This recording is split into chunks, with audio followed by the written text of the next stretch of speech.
एकल अभियान से जुड़े सभी पदाधिकारी और वहां उपस्थित सभी गणमान्य महानुभाव, छात्रगण, आचार्यगण और मेरे प्यारे भाई और बहनों,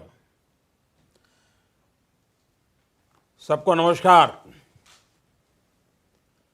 मुझे खुशी होती अगर रूबरू में आपके बीच आकर के बातचीत करने का संभव होता। मैं आप सभी का आभारी हूं कि आपने मुझे एकल विद्यालय अभियान के महत्वपूर्ण पड़ाव का हिस्सा बनाया। आज का ये दिन इस अभियान से जुड़े 1 लाख शिक्षकों, 3 लाख कार्यकर्ताओं के लिए गौरव का दिन होना बहुत स्वाभाविक है, लेकिन मेरे लिए भी ये अवसर बहुत सुखद अनुभव देने वाला है।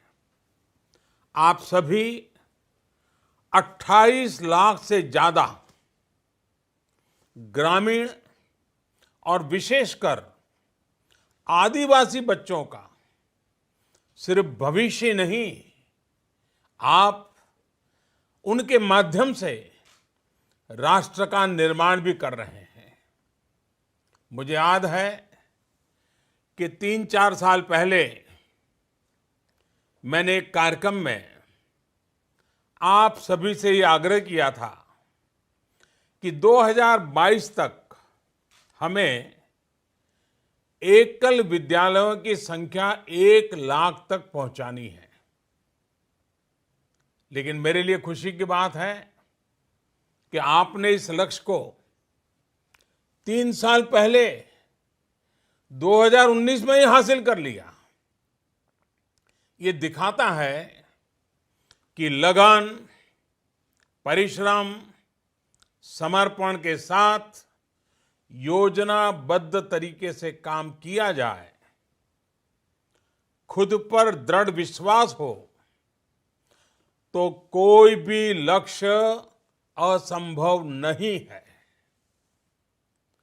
आपके प्रयासों के लिए और इस लक्ष्य की प्राप्ति के लिए मैं एकल विद्यालय अभियान से जुड़े हर सदस्य को बहुत बहुत बधाई देता हूं। ऐसे ही प्रयासों की वजह से आपकी उपलब्धि में गांधी पुरस्कार समेत अनेक सम्मान शामिल है। साथियों, इस अभियान की कहानी हर चरण में पूरे देश के लिए प्रेरक रही है। इस आंदोलन को जन जन से जोड़ने के लिए हमारे अनेक समर्पित वरिष्ठ साथियों, प्रेरक व्यक्तित्व और उन सबका मार्गदर्शन मिलता रहा है। आज उनके योगदान को भी हम बहुत आदरपूर्वक स्मरण करते हैं। उनके त्याग, तपस्या, पुरुषार्थ को हम नमन करते हैं। संयोग से आज का ये दिन ऐसे अवसर पर आया है जब आदिवासियों, वंचितों, पिछड़ों के लिए समर्पित हमारे संविधान के निर्माता डॉक्टर बाबा साहब भीमराव आंबेडकर की आज पुण्यतिथि है। बाबा साहब ने एक बार अपने एक दोस्त को शिक्षा के महत्व के संदर्भ में एक चिट्ठी लिखी थी। आज के इस अवसर पर उस चिट्ठी के बारे में मैं आपको जरूर बताना चाहता हूं। बाबा साहब ने अपने मित्र को लिखा था, हमारा विकास और तेजी से हो सकता है जब लड़के और लड़कियां दोनों की शिक्षा को ही बराबर महत्व दिया जाए। इसलिए अपने जीवन का ध्येय बनाओ कि लोगों को जागरूक करोगे और जितने भी लोग आपके करीबी होंगे उन्हें शिक्षा का महत्व समझाओगे। बाबा साहब ने भले ही वो चिट्ठी अपने दोस्त को लिखी हो, लेकिन आज मैं संतोष के साथ कह सकता हूं कि बाबा साहब की ये सलाह अगर उसका 100% कोई पालन कर रहा है तो वो गौरव आपको जाता है, एकल फाउंडेशन को जाता है, जिन्होंने बाबा साहब की भावना को जमीन पे उतारा है। साथियों, आज भले ही एक शिखर पर आप खड़े हैं, लेकिन करीब 4 दशक की इस यात्रा में आपने अनेक चुनौतियों को पार किया है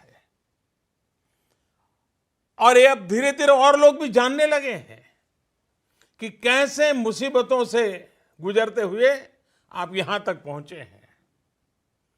देश के सबसे मुश्किल क्षेत्रों में, वनवासी इलाकों में, कभी कभी तो लगता है जहां सरकारें भी नहीं पहुंच पाई, वहां एकल अभियान जैसे प्रयासों ने समाज को शिक्षित और सक्षम बनाने का बीड़ा उठाया। झारखंड से शुरू हुआ ये अभियान आज देश के 27 राज्यों के साथ कोने कोने में विस्तृत हो चुका है। ये आप सभी के लिए जितनी बड़ी उपलब्धि है, उतना ही हम सभी के लिए गौरव का विषय है। साथियों, एकल अभियान खुद में ही आउट ऑफ बॉक्स सोच की मिसाल है। ये जानकर और भी खुशी होती है कि आप शिक्षा को सिर्फ किताबी ज्ञान या अक्षर ज्ञान तक सीमित नहीं रखते हैं। आप वनवासी बच्चों के समग्र विकास के लिए कोशिश कर रहे हैं। कहीं पर पोषण वाटिका बनाकर वनवासी बच्चों में पोषण की आदत को प्रोत्साहित किया गया, कहीं जैविक खाद से खेती के लिए प्रशिक्षित किया गया, कहीं जड़ी बूटियों के औषधीय गुणों को लेकर ट्रेनिंग दी गई। प्राथमिक शिक्षा, बुनियादी स्वास्थ्य, रोजगार के लिए कौशल, सामाजिक स्वावलंबन की शिक्षा और जन जागरण की शिक्षा। शिक्षा का ये पंचतंत्र मॉडल निश्चित रूप से सफल सिद्ध हो रहा है। इसमें वनवासी समाज के जीवन स्तर को ऊपर उठाने में, उन्हें उनके हक के प्रति, उनके दायित्वों के प्रति जागरूक करने में बहुत मदद मिल रही है। आज जब एकल स्कूलों से निकले बच्चे आपके यहां ही टीचर बन के सेवा कर रहे हैं, पुलिस बन करके समाज की सेवा कर रहे हैं, सेना में भर्ती होकर के देश की सेवा कर रहे हैं, कुछ तो बच्चे उद्योग और उद्यम भी चला रहे हैं। ये सब जब जानने को मिलता है तो इतना संतोष होता है और आपके परिश्रम कैसे रंग ला रहा है, इसका प्रेरक अनुभव भी होता है। साथियों, आप जिस भावना और जिस मिशन के साथ वनवासी क्षेत्रों में, जनजातीय क्षेत्रों में काम कर रहे हैं, केंद्र सरकार भी उसी निष्ठा के साथ इस काम में जुटी है। इसमें भी शिक्षा और कौशल विकास पर हमारा विशेष बल है। जनजातीय बच्चों को स्कॉलरशिप की योजनाएं को तो पारदर्शी और बेहतर बनाया ही गया है, शिक्षण के लिए अधिक अवसर भी तैयार किए हैं। इसके लिए एकलव्य मॉडल रेसिडेंशियल स्कूल का व्यापक नेटवर्क देश भर में तैयार किया जा रहा है। साल 2022 तक ऐसे 400 से ज्यादा नए स्कूल देश भर में खोलने पर काम चल रहा है। इन स्कूलों में बहुत सी छोटी छोटी बातों का ध्यान रखा जा रहा है, जैसे आदिवासी बच्चों के स्कूलों में छुट्टियां अब आदिवासी त्योहारों को देखते ही हुए ही दी जा रही है। इसका फायदा ये हो रहा है कि स्कूल ड्रॉप आउट रेट कम हुआ है और बच्चे भी त्योहारों में अपने घरों में आनंद ले पा रहे हैं। इतना ही नहीं, इन स्कूलों में खेलों के लिए भी आधुनिक सुविधाएं विकसित की जा रही है, ताकि जनजातीय क्षेत्रों के हमारे नौजवानों की स्वाभाविक जो स्किल है उस स्किल को निखारा जा सके। साथियों, मेरा मानना है कि किसी भी बदलाव में सिर्फ सरकार की कोशिशें ही पर्याप्त नहीं होती है। जब सरकार और समाज मिल जाते हैं तो ऐसी कोशिशों की ताकत कई गुना बढ़ जाती है। भारत सरकार मिशन इंद्रधनुष, पोषण अभियान, आयुष्मान भारत जैसी अनेक योजनाएं गरीब बच्चों के लिए चला रही हैं, गरीब परिवारों के लिए चला रही हैं। इसके लिए आदिवासी समाज में अधिक जागरूकता के लिए संगठित प्रयास की आवश्यकता है।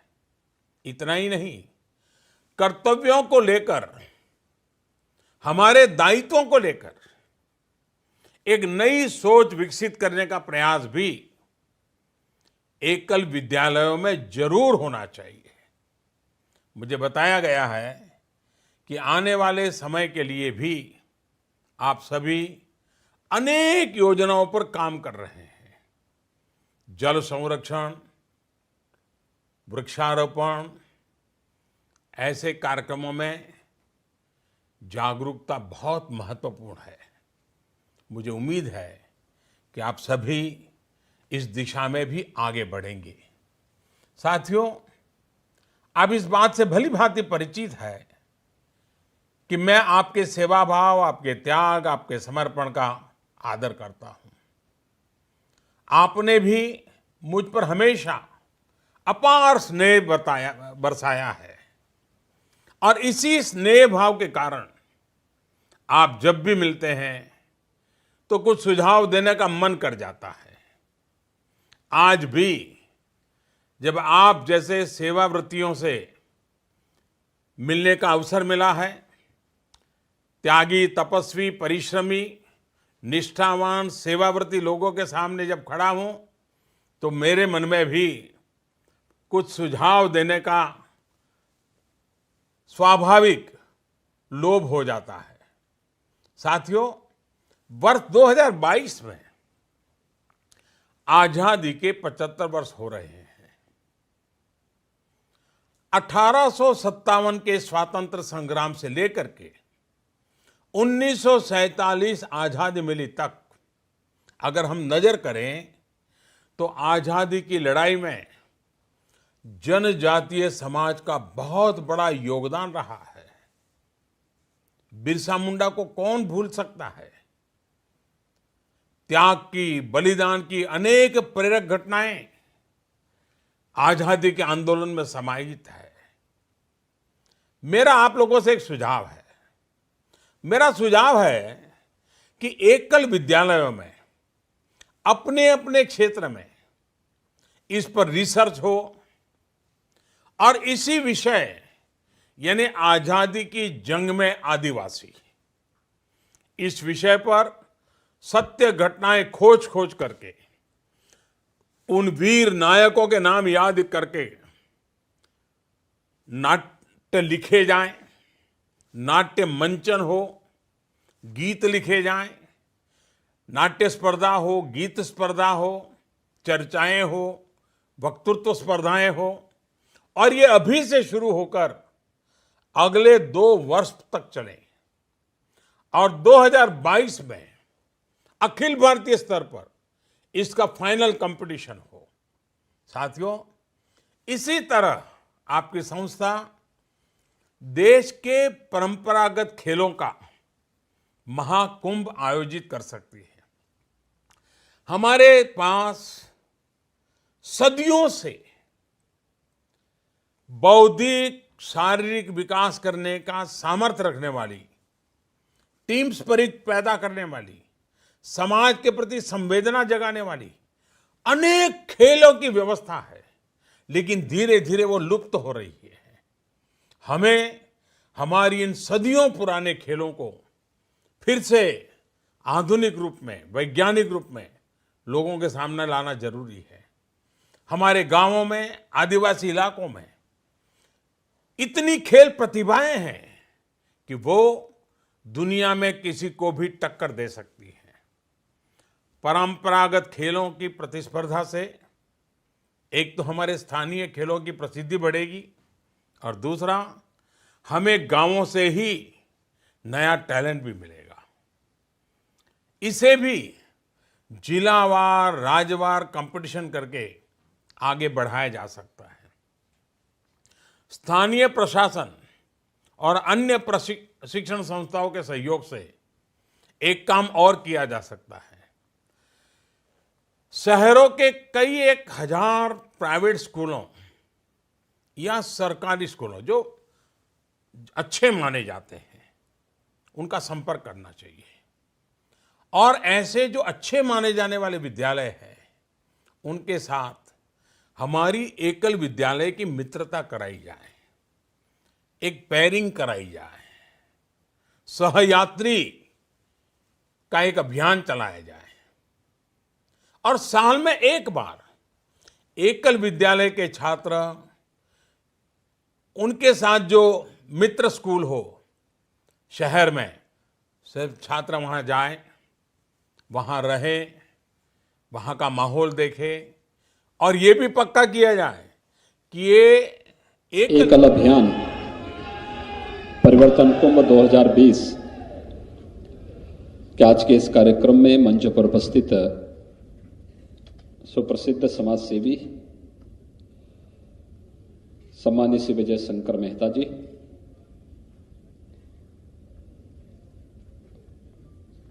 सुप्रसिद्ध उद्योगपति श्रीमान लक्ष्मी नारायण गोयल जी, श्रीमान राजकुमार लोहिया जी, एपीजे अब्दुल कलाम प्रौद्योगिकी विश्वविद्यालय लखनऊ के कुलपति प्रोफेसर विनय कुमार पाठक जी, भारत लोक शिक्षा परिषद के अध्यक्ष श्री उमाशंकर हलवासिया जी, एकल अभियान के साथ जुड़े हुए सभी पदाधिकारीगण और देश के विभिन्न प्रांतों से यहाँ पर उपस्थित इस पवित्र अभियान के साथ जुड़े हुए सभी स्वयंसेवकगण, भाइयों बहनों, उत्तर प्रदेश की राजधानी लखनऊ में एकल अभियान परिवर्तन कुंभ 2020 के इस कार्यक्रम में आप सबका हृदय से स्वागत करता हूं, अभिनंदन करता हूं।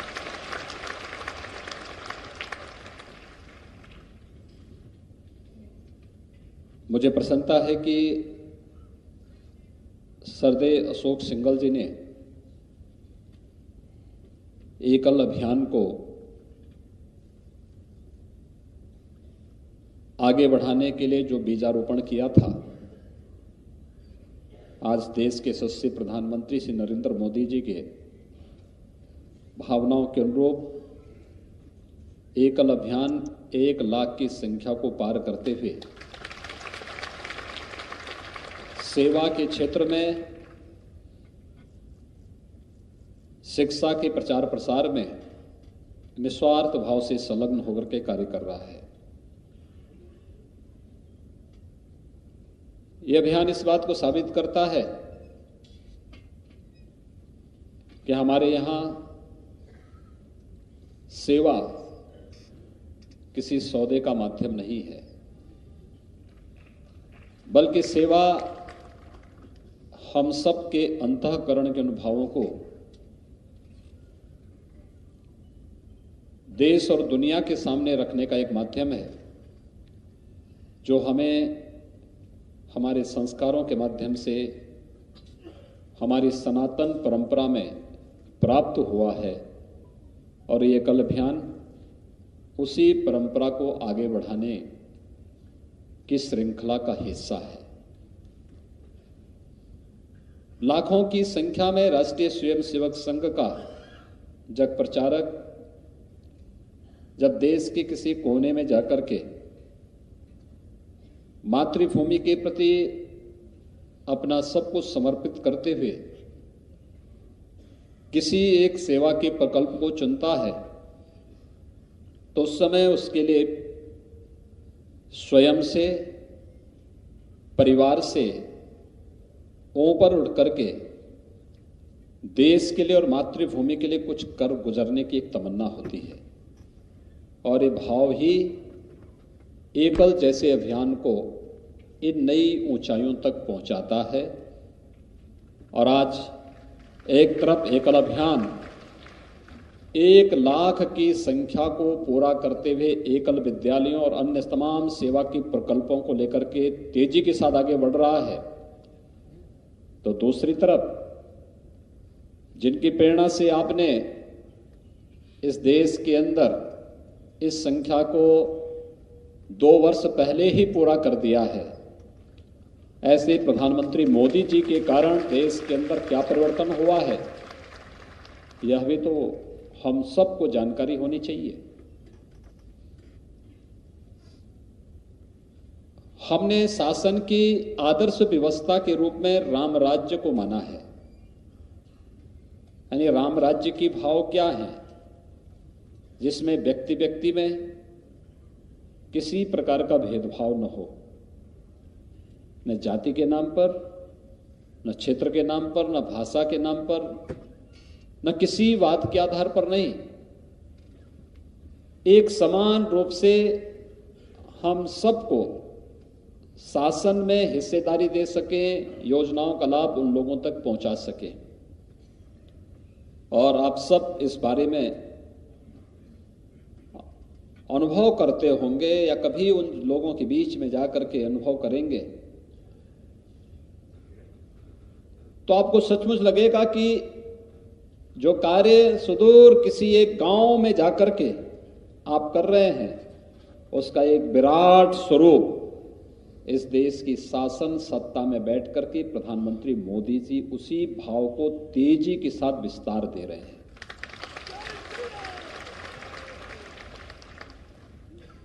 मात्र 5.5 वर्ष के दौरान इस देश के अंदर 2.5 करोड़ गरीबों को एक आवास उपलब्ध करवाना, 4 करोड़ गरीब परिवारों को विद्युत कनेक्शन निःशुल्क उपलब्ध कराना। विद्युत कनेक्शन का मतलब जहां तक 4 करोड़ परिवारों को विद्युत कनेक्शन आप तब पहुंचा सकते हैं जब उन लोगों के बीच में विद्युतीकरण का कार्य पूरा हो चुका हो। यानी पहले विद्युतीकरण का कार्य पूरा कराना और फिर उनको निःशुल्क विद्युत कनेक्शन उपलब्ध कराना। ऐसे 4 करोड़ परिवारों को इस सुविधा प्राप्त हुई। 8 करोड़ गरीब परिवारों को निःशुल्क रसोई गैस का उपलब्ध कराना। 10.5 करोड़ परिवारों को एक शौचालय उपलब्ध करवाना। 12.5 करोड़ गरीब किसानों को प्रधानमंत्री किसान सम्मान निधि के माध्यम से 6,000 रुपए प्रतिवर्ष उपलब्ध कराने की व्यवस्था कराना, 15 करोड़ प्रदेश देश के नौजवानों को आर्थिक स्वावलंबन की ओर अग्रसर करना, 46 करोड़ गरीब परिवारों को पहली बार देश के वित्तीय संस्थानों से यानी बैंक की सुविधा के साथ जोड़ना और 50 करोड़ गरीब परिवारों के लिए 5 लाख रुपए प्रतिवर्ष निःशुल्क स्वास्थ्य बीमा का लाभ उन परिवारों को उपलब्ध कराने का कार्य अगर किसी ने किया है तो प्रधानमंत्री मोदी जी ने किया है। आप देख रहे होंगे जो मैंने गिनवाई हैं, ये सब इसके इर्द गिर्द ही आपका एक अभियान चलता है।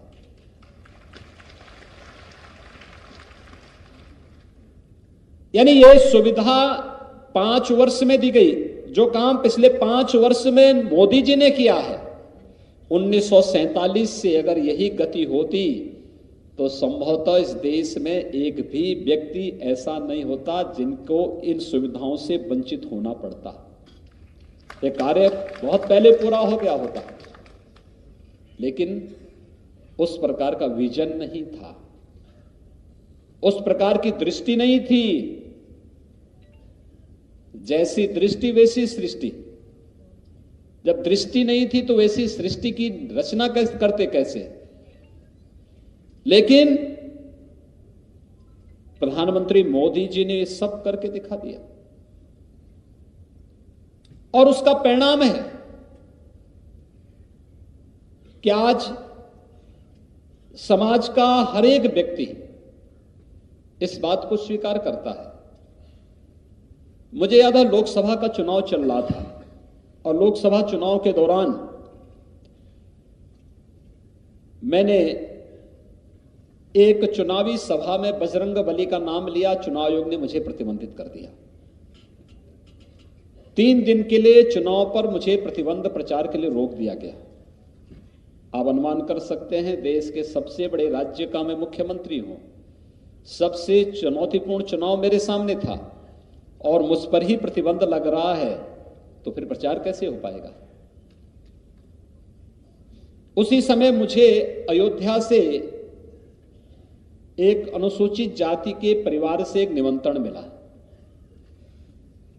मैंने तय किया था कि मुझ पर बजरंगबली के कारण प्रतिबंध लगाया गया तो मैं बजरंगबली के ही मंदिरों में आगामी 3 दिनों तक दर्शन करने के लिए जाऊंगा।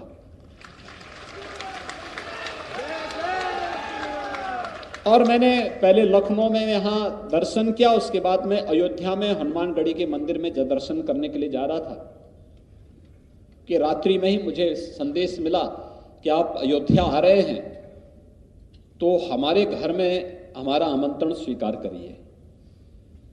वो अनुसूचित जाति का परिवार था। रात्रि को 12 बजे उसका संदेश मिला।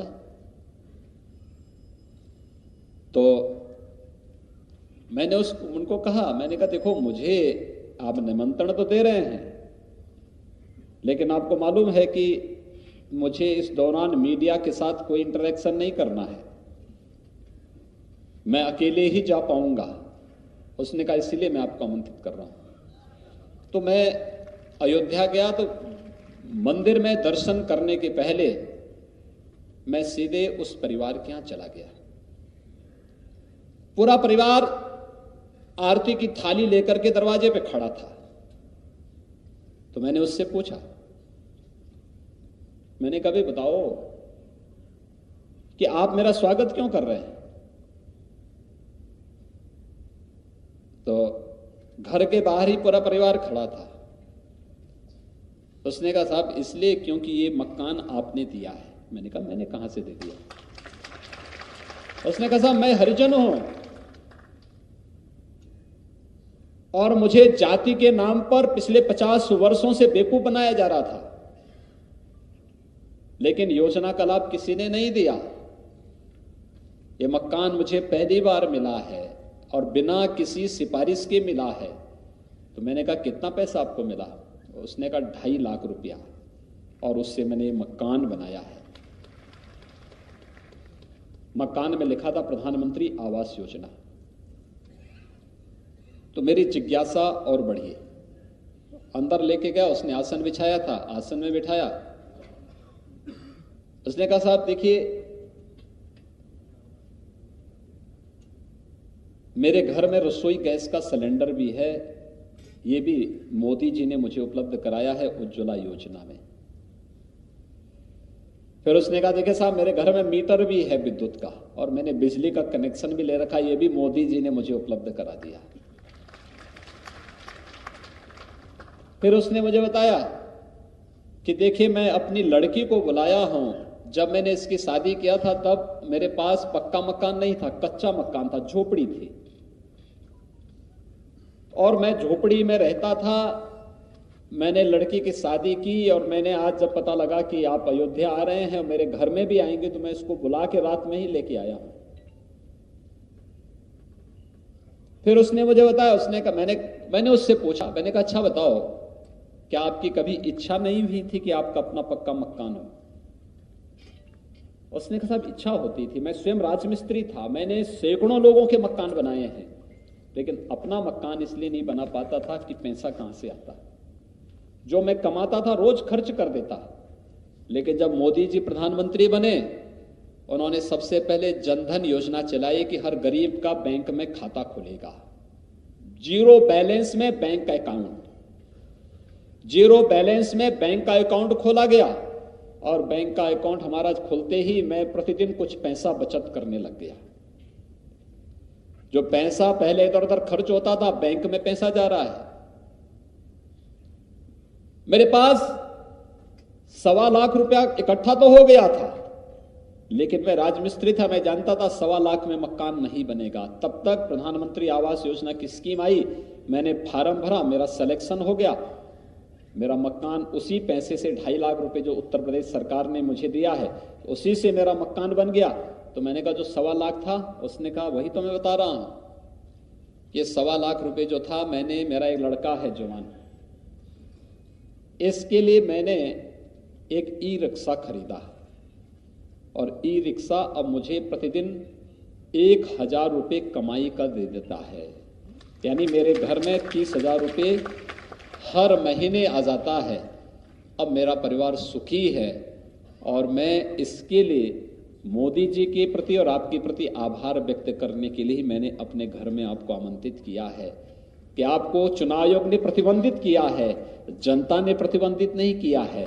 चुनाव में जनता वोट देगी, और इसलिए हम आपके साथ खड़े हैं। भाइयों बहनों, ऐसे 46 करोड़ लोगों के बैंक अकाउंट खुले हैं पूरे देश के अंदर। ऐसे 50 करोड़ लोगों को 5 लाख रुपए सालाना स्वास्थ्य बीमा की योजना आयुष्मान भारत दे रही है। शिक्षा के क्षेत्र में भी ऐसे ही परिवर्तन हो रहे हैं, स्वास्थ्य के क्षेत्र में यही परिवर्तन हो रहे हैं।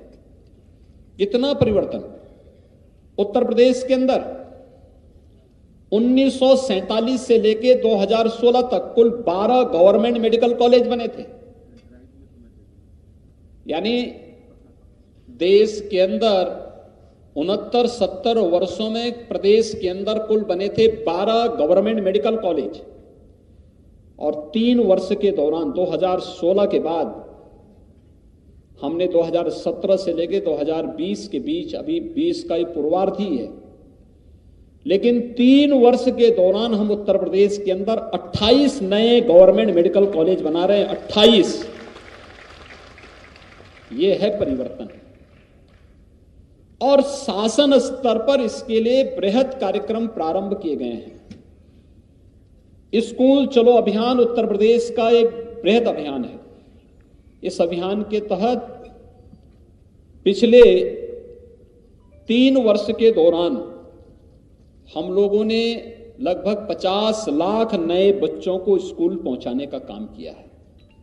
आज उत्तर प्रदेश के अंदर बेसिक शिक्षा परिषद में 1,80,00,000 बच्चे बेसिक शिक्षा परिषद के स्कूलों में पढ़ रहे हैं, और स्कूलों में पढ़ ही नहीं रहे हैं, उनके पाठ्यक्रम को एनसीईआरटी के तर्ज पर हम लोगों ने लेकर के गए हैं। 1,80,00,000 बच्चों को 2 यूनिफॉर्म, बैग, बुक्स, उनके जूते, उनके मोजे, उनके लिए स्वेटर, उनके लिए अच्छा मिड डे मील ये सब मिले, इसकी व्यवस्था सुनिश्चित की है और अच्छे शिक्षक भी मिले, इसके लिए एक अभियान चलाया है। जब यहाँ पे अभी टेक्नोलॉजी के आदान प्रदान के बारे में यूपी टेक्निकल यूनिवर्सिटी के साथ आप लोगों का एमओयू हो रहा था, आज के दिन पर तो बहुत सरल हो चुका है, हम लोग उसको अपनाए हैं। एक अक्सर समस्या होती थी कि लोग शिकायत करते थे कि देखिए साहब, परिषद के स्कूलों में शिक्षक नहीं आते हैं। तो हमने पहले तो इस बात को सुनिश्चित करवाया कि भाई कोई भी शिक्षक प्रॉक्सी टीचर नहीं रखेगा, जिसकी नियुक्ति होगी वही पढ़ाने जाएगा। इसके लिए संबंधित शिक्षक की फोटो हम लोगों ने विद्यालयों में लगाए कि बच्चे भी पहचान जाएंगे कि हमारा शिक्षक कौन है। लेकिन अगर उस सबके बावजूद भी वह नहीं चेत रहा है, बहुत सुधार हुआ, तो हम लोगों ने अब हर विद्यालय में एक प्रेरणा ऐप दिया है, एक ऐप डेवलप किया है। और हमने कहा भी स्मार्टफोन तो हर शिक्षक के पास है।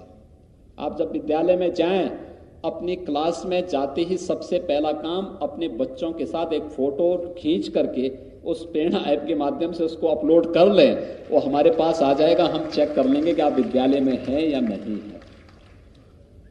और 1,58,000 विद्यालयों को हम लोगों ने इसके साथ जोड़ा है। 1,58,000 विद्यालय, 1,80,00,000 बच्चे आज इसके साथ जुड़े हुए हैं और बृहद स्तर पर इस कार्यक्रम को आगे बढ़ाने के कार्यक्रम को एक नए सिरे से आगे बढ़ाया जा रहा है। जब उत्तर प्रदेश में एकल अभियान का ये महाकुंभ आयोजित हो रहा है, आप सब जानते हैं उत्तर प्रदेश तो भगवान राम की जन्मभूमि भी है, और आप सबको जानकर के प्रसन्नता होगी कि अयोध्या में भगवान राम के भव्य मंदिर के निर्माण का कार्य भी अब प्रशस्त होने जा रहा है। सारी बाधाएं दूर हो चुकी है। अब एक कार्यक्रम युद्ध स्तर पर आगे बढ़ेगा। मर्यादा पुरुषोत्तम भगवान श्री राम के भव्य मंदिर के निर्माण का मार्ग प्रशस्त होना प्रत्येक भारतीय आस्था का सम्मान के साथ ही इस देश के वनवासी जीवन को मान्यता देने जैसा भी है। देश के अंदर वनवासी समाज को मान्यता देने और उसे भी शासन की योजना में भागीदारी बनाने का काम आज से हजारों वर्ष पहले मर्यादा पुरुषोत्तम भगवान श्री राम ने ही किया था। और आज वही कार्य जब प्रधानमंत्री मोदी जी करते हैं, वनवासी क्षेत्र में जनजातीय मंत्रालय के गठन के साथ ही उन क्षेत्रों के विकास को एक नई गति देना, ट्राइबल म्यूजियम की स्थापना करना, उनके लिए शासन की विभिन्न प्रकार की योजनाओं को आगे बढ़ाने के कार्यक्रम चल रहे हैं। योजनाओं का लाभ, शासन की योजनाओं की सही जानकारी, उसका प्रचार प्रसार, और फिर हम लोग अगर इस कार्यक्रम को और तेजी के साथ आगे बढ़ा सकेंगे, बहुत बड़ा कार्य। आज के दिन पे शासन की योजनाओं की कमी नहीं है, बहुत सारी योजनाएं हैं, समाज के हर एक तबके के लिए योजनाएं हैं। याद करिए 26 मई 2014 को प्रधानमंत्री मोदी जी का वो भाषण, जब उन्होंने एक बात कही थी कि अब देश की योजनाओं का लाभ किसी व्यक्ति, किसी परिवार, किसी जाति, किसी क्षेत्र, किसी भाषा को लेकर के नहीं, बल्कि इस देश के गांव के लिए, इस देश के गरीब के लिए, इस देश के किसान के लिए, इस देश के वनवासी के लिए, इस देश के जनजातीय के लिए, इस देश के महिलाओं के लिए और देश के समाज के प्रत्येक तबके के लिए हम बिना भेदभाव के लेकर के जाएंगे। वह वचन आज अक्सर होता हुआ दिखाई देता है जब उन योजनाओं के बारे में हम जानकारी लेते हैं और उन योजनाओं तक वहां तक पहुंचाने के अभियान का हिस्सा बनते हैं। और एक बहुत बड़ा अभियान है शासन की इन योजनाओं को उन तक पहुंचाना और एकल अभियान का उसके साथ जुड़ जाना। यह अपने आप में इस रफ्तार को कई गुना आगे बढ़ा देता है, कई गुना आगे बढ़ा देता है। और मैं आह्वान करूंगा एकल अभियान के साथ जुड़े हुए आप सभी सुधीजनों से कि हम सब शासन की इन योजनाओं के साथ जुड़ें, इसका प्रचार प्रसार करें, पात्रों तक इन योजनाओं का लाभ पहुंचाने का कार्य करें। कोई कारण नहीं कि आज के दिन पर शासन ने जितनी योजनाएं चलाई हैं, इन योजनाओं को अगर हम सही लोगों तक पहुंचाने में थोड़ा भी योगदान कर लेते हैं, कोई भारत के अंदर आज के दिन पर वंचित नहीं रह सकता है। कोई गांव अपने आप को अभावग्रस्त या फिर किसी भी नजरिए से अपने को ये नहीं मान सकता कि मेरे प्रति शासन की कहीं कोई उदासीनता है। केवल हम सब की भूमिका एक योग्य योजक के रूप में वहां दिखनी चाहिए। जो हमारा शास्त्र कहता है कि अयोग्यो पुरुषो नास्ति योजकः तत्र दुर्लभ, और उस योजक के रूप में शासन की योजनाओं को उन लोगों तक पहुंचाने में हमें अपनी इस भूमिका को एकल अभियान के साथ फिर से अपने आप को जोड़ना पड़ेगा। मैं मानता हूं शासन की योजना हर गांव के लिए, हर नागरिक के लिए बिना भेदभाव के पूरे देश के अंदर मौजूद हैं। उन योजनाओं तक उन तक पहुंचाने के लिए एक योग्य योजक के रूप में एकल अभियान के साथ जुड़े हुए सभी सुधीजनों को, सभी स्वयंसेवकों को जुड़ना पड़ेगा। मैं निश्चित ही मान सकता हूं योजनाएं उन लोगों तक पहुंचने का मतलब गांव गांव में राम राज्य की स्थापना का मार्ग प्रशस्त कर देना, और यह कार्य निश्चित आप जैसे सुधीजनों के माध्यम से अवश्य पूरा होगा। आज के इस अवसर पर मैं इस पूरे अभियान के प्रति हृदय से बधाई देता हूं, आप सबको शुभकामनाएं देता हूं। आप सबका उत्तर प्रदेश की राजधानी लखनऊ में आयोजित इस परिवर्तन कुंभ में हृदय से आप सबका अभिनंदन करता हूं। धन्यवाद। जय हिंद।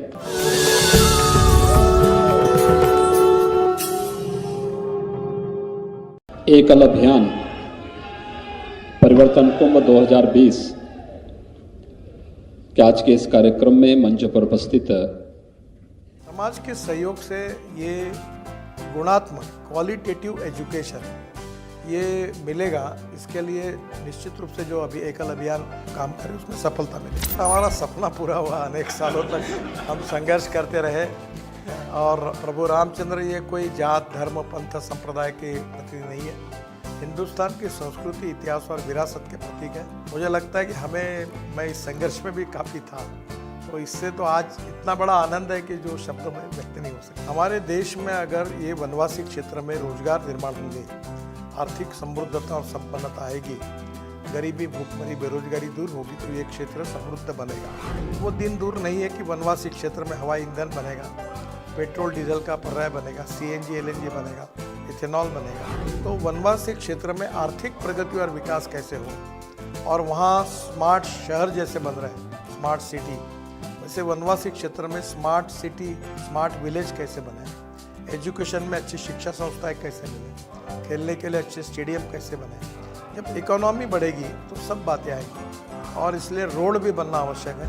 यही बात मैंने याद रखी जो American president John F Kennedy ने कही थी कि American roads are not good because America is rich, but America is rich because American roads are good. हमने ऑटोमोबाइल इंजीनियरिंग में सुधार किया, हमने रोड इंजीनियरिंग में सुधार किया, नया मोटर व्हीकल एक्ट पास करके नियम कड़क बनाया, पर ह्यूमन बिहेवियर कोई कानून से नहीं बदला। प्रधानमंत्री ग्राम सड़क योजना अटल जी ने जब प्रधानमंत्री थे तो उसको बनाने का सौभाग्य मुझे मिला, और हिंदुस्तान के 6.5 लाख गाँवों में से अनेक वनवासी गाँवों तक आज पक्के रोड उस योजना के कारण बने हैं। शिक्षा के क्षेत्र में भी मोदी जी के नेतृत्व में बहुत अच्छी स्कूल्स, अच्छा एजुकेशन, क्वालिटी एजुकेशन वनवासी क्षेत्र में उपलब्ध हो, इसलिए अनेक प्रकार की योजनाएं बनी है। दत्तोपंत ठेंगड़ी जी एक बात कहते थे कि every politician thinks about his next election and every socio economic reformer thinks from century to century. तो ये 100 सालों का काम है। नितिन गडकरी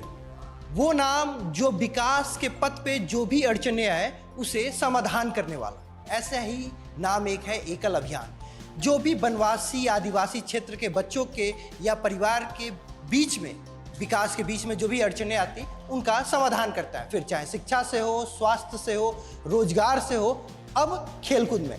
ऐसे में नितिन गडकरी जी, आप ऐसे खेलकूद महोत्सव को देखते हैं तो आपके मन में पहला विचार क्या आता है?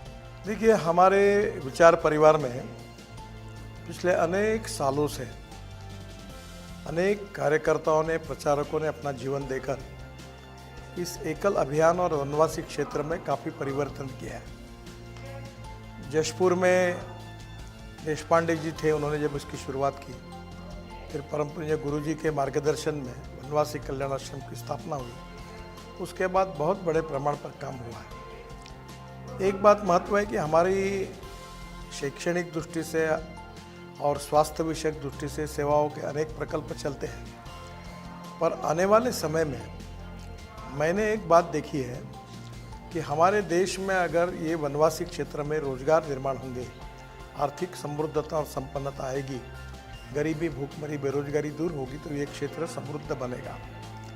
और इसलिए गांव, गरीब, मजदूर, किसान, rural agriculture and tribal economy को हमारे स्वदेशी विचार के आधारित जल, जमीन, जंगल, जानवर, इस पर आधारित टेक्नोलॉजी का उपयोग करके हम परिवर्तन की गति को बढ़ाना चाहिए। मैं पिछले 2004 से लगातार ये कोशिश कर रहा हूँ कि हमारे जंगल क्षेत्र में, आदिवासी क्षेत्र में ऊर्जा का निर्माण हो। हमारे देश में 16 लाख करोड़ का fossil fuel, petrol, diesel import होता है। अभी हम लोग इसमें यशस्वी हुए कि बड़े प्रमाण पर बाम्बू से अब इथेनॉल बनने लगा है, जो पेट्रोल का अल्टरनेटिव है। आसाम में हम बांग्लादेश को पेट्रोल इंपोर्ट कर रहे हैं, उसमें हमारा 20% इथेनॉल जाएगा। हमारे यहाँ जो बायोमास है, उससे ग्रीन हाइड्रोजन और इथेनॉल के साथ साथ बायो सीएनजी और बायो एलएनजी तैयार होता है। ये जो चावल निकलने के बाद जो राइस स्ट्रॉ होता है, जिसको परली बोलते हैं, उससे अभी हमने वनवासी क्षेत्र में राइस है और परली जला देते हैं, तो अभी हमने पानीपत में इससे 1 लाख इथेनॉल बनाया, 150 टन बायो बिटुमिन बना और बायो एविएशन फ्यूल बना, जिसपे हवाई जहाज चलेंगे। वो दिन दूर नहीं है कि वनवासी क्षेत्र में हवाई ईंधन बनेगा, पेट्रोल डीजल का पर्याय बनेगा, सीएनजी एलएनजी बनेगा, इथेनॉल बनेगा। और वनवासी क्षेत्र में मिनरल्स बहुत हैं, तो वनवासी क्षेत्र में आर्थिक प्रगति और विकास कैसे हो, और वहाँ स्मार्ट शहर जैसे बन रहे हैं, स्मार्ट सिटी, वैसे वनवासी क्षेत्र में स्मार्ट